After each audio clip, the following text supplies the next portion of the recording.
వీడియోలో ఎంతో టేస్టీ అయిన పూరి అండ్ కుర్మా ఎలా చేయాలో చూద్దామండి. ఇప్పుడు చపాతీ పిండి కలుపుకోవడం కోసం ముందుగా ఒక మిక్సీ గిన్నెను తీసుకుని ఈ గోధుమ పిండిని అయితే మిక్సీ జార్లో యాడ్ చేస్తున్నానండి. మనం చేతితో కలపాలంటే చాలా టైం పడుతుంది కదా, కానీ ఇలా కలుపుకొని చాలా ఈజీగా ఉంటుంది. ఇప్పుడు మొత్తం మనకి ఎంత పిండి కావాలో అంత మిక్సీ గిన్నెలో యాడ్ చేసుకుని కొంచెం సాల్ట్ వేసుకుని కొంచెం పిండికి సరిపడా ఒక హాఫ్ టీ గ్లాస్ వరకు వాటర్ యాడ్ చేసుకుని మిక్సీ పట్టుకున్నాను అనుకోండి, ఇలా చాలా సాఫ్ట్గా ఉంటుందండి. మనం చేతితో కలిపిన దానికంటే కూడా చాలా సాఫ్ట్గా ఉంటుంది ఇలా మిక్సీ పట్టుకుంటే. మధ్య మధ్యలో వాటర్ సరిపోతే కొంచెం కొంచెం యాడ్ చేసుకుంటూ మిక్సీ పట్టుకోవాలండి. ఇక చూసారు కదా, చాలా సాఫ్ట్గా ఉందండి. ఒకసారి మళ్ళీ కలుపుకొని ఒక 10 నిమిషాల పాటు పక్కన పెట్టుకుందాం అండి. ఇప్పుడు ఆలు కర్రీ కోసం ఆలు అయితే ఇలా చిన్న చిన్న పీసులుగా కట్ చేసి ఉడికించుకుంటున్నామండి. కర్రీలో గ్రేవీ కోసం ఒక అల్లం ముక్క, ఒక చెక్క ఉల్లిపాయ, 4-5 పచ్చిమిర్చి బట్టి మిక్సీ పట్టి పక్కన పెట్టుకోవాలండి. ఒక హాఫ్ చెక్క ఉల్లిపాయను, పచ్చిమిర్చి 4-5, ఒక 2 టమోటాలు, ముందుగా ఉడికించి పెట్టుకున్న బంగాళదుంపలను కూడా తొక్క తీసి చిన్న చిన్న పీసులు కట్ చేసి పక్కన పెట్టుకోవాలి.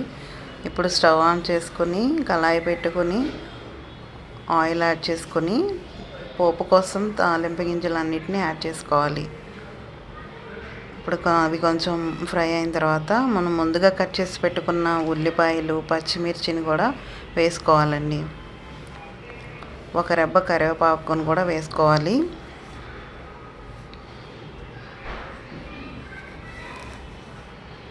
ఒక హాఫ్ స్పూన్ పసుపు వేసుకోండి. ఇప్పుడు మొత్తం కలుపుతూ వీటిని మీడియం ఫ్లేమ్లో ఫ్రై చేసుకోవాలండి.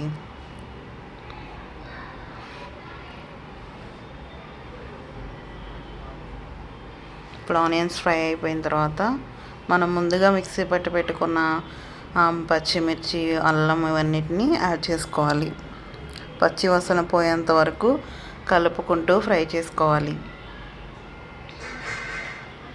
ఇప్పుడు పచ్చి వాసన పోయి మంచిగా స్మెల్ వస్తుందండి. అల్లం అయితే మంచిగా ఫ్రై అయిపోయింది, ఆయిల్ సెపరేట్ అవుతుంది కదా.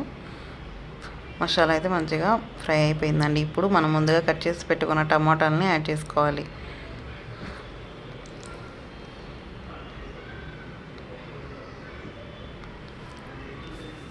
టమాటాలను కూడా మంచిగా కలుపుకోవాలండి.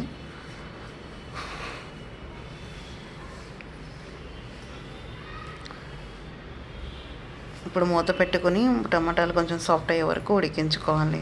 ఇప్పుడు 5 మినిట్స్ తర్వాత మూత తీస్తే టమాటాలు కొంచెం ఫ్రై అయిపోయాయండి. ఇప్పుడు మనం ముందుగా ఉడికించి పెట్టుకున్న ఆలుని యాడ్ చేసుకోవాలి. బంగాళాదుంప ముక్కల్ని యాడ్ చేసుకోవాలి. ఇప్పుడు బంగాళాదుంప ముక్కల్ని యాడ్ చేసుకున్న తర్వాత ఒకసారి మళ్ళీ కలుపుకోవాలి. ఇలా మంచిగా కలుపుకున్న తర్వాత ఇప్పుడు మీ టేస్ట్కి తగ్గట్టు కారం వేసుకోవాలి. ఉప్పు వేసేది మిస్ అయిందండి. మీ టేస్ట్కి తగ్గట్టు సాల్ట్ని కూడా యాడ్ చేసుకోవాలి. ఇప్పుడు మూత పెట్టుకొని కారం కూడా మంచిగా పట్టేలాగా ఒక 2 మినిట్స్ ఉడికించుకోవాలి. 2 మినిట్స్ ఉడికిన తర్వాత మూత తీసి పచ్చి బఠానీ ఉంటే యాడ్ చేసుకుంటే బాగుంటుందండి. పచ్చి బఠానీ అయితే యాడ్ చేసుకోవాలి. ఇది కొంచెం ముందు యాడ్ చేస్తే బాగుండేది, మర్చిపోయాను, ఇప్పుడు యాడ్ చేశాను అనమాట. ఇప్పుడు పచ్చి బఠానీ కూడా యాడ్ చేసుకొని కలుపుకొని మూత పెట్టి ఇంకో 2 మినిట్స్ మగ్గించుకున్న తర్వాత మూత తీసి వాటర్ కొన్ని యాడ్ చేసుకోవాలండి. పచ్చి బఠానీ ఉడకడానికి మంచిగా గ్రేవీ కోసం వాటర్ అయితే యాడ్ చేసుకొని ఉడికించుకోవాలి. ఇప్పుడు అందులో శనగపిండి వేస్తాం కదండి కుర్మాలో, అది కలుపుకుంటున్నాను అనమాట. కొంచెం ఒక స్పూన్ అయితే సరిపోతుంది. అది వల్ల వాటర్ కలిపి పక్కన పెట్టుకున్నాను.